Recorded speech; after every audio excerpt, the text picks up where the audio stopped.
The Honda Civic has the kind of sales figures that would send most manufacturers delirious with joy. 13.5 million of the last 6 models have been sold around the world. And what's more, the people that buy them absolutely love them. They come back time and time again. So what's the problem? Well, it's just a bit boring, isn't it? No, not anymore. What strikes you straight away is how radically different this car has become.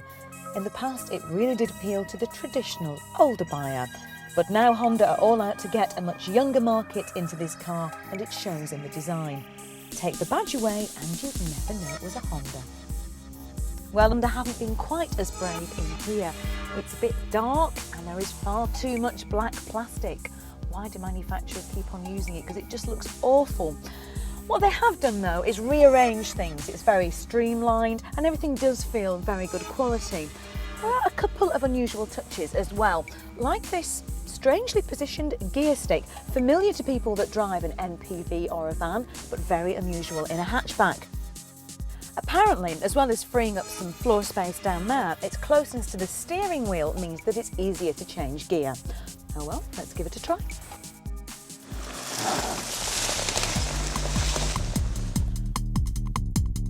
When the Civic goes on sale in January, this 5-door hatch will be the first model available, followed by the coupe in the spring and the 3-door hatch in the autumn. And the good news for motorists who want to buy British is that they'll both be built at Honda's plant in Swindon.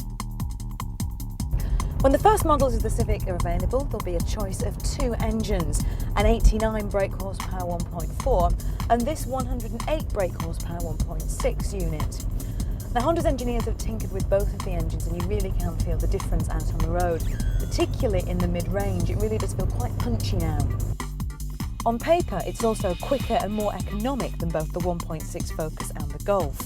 And something to look forward to will be the sporty 210 brake horsepower 2-litre version that will arrive next autumn and will carry the badge Type R.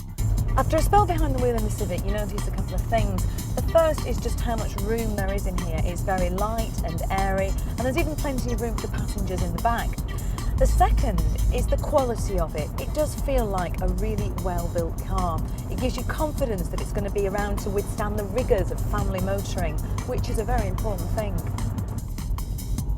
So, what about price?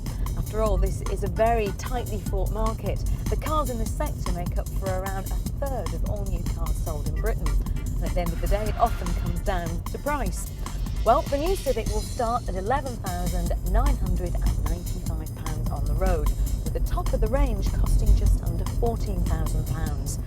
With prices like that, I'd say cars like the Ford Focus could find themselves with a real battle on their hands.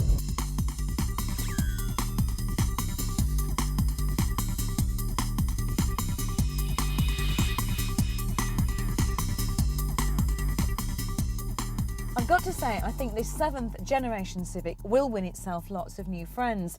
But the question is, would I buy one? I mean, I'm just the kind of person that Honda are trying to attract. And I've got to say, I think I would. It's a good value car, it's good quality, and what's more, I even like the way it looks. Oh no, a Honda Civic. I'm getting old.